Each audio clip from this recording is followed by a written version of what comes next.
අර මූණ පිච්චිලා තියෙන තෙල් වැටිලා. උණු තෙල්නේ. රස්නේ පිටුනේ බොන්නේ. ඔව්. අර උඩ පහන් ගද්දි අර තෙල් වැටෙනකොට අර ඔළුව පිච්චිලා තියෙන්නේ තෙල් වැටිලා. එයාට ගානක් නැහැ. ඒට ඕන බොන්න විතරයි. ඔව්. ඉතින් ඒ රස්නේ තෙල්ද බොන්නේ? ඔව්. තෙල් ටිකක් ගෙනල්ලා දෙන්න තියෙන්නේ. බොන්න. නේද? ඔය වීඩියෝ වෙනවනේ හොඳට. ඔව් නේ. කො පේන්නේ නැහැ නේ අර. සෝම වයසයි මේ. පේන්නේ නැහැ නියපොතු ටික.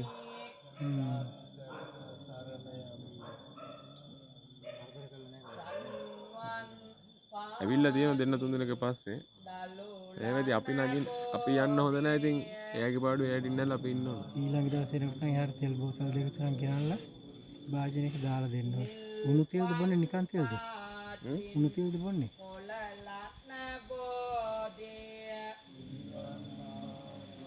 සෝමා නම කිව්වම යනවා. සෝමා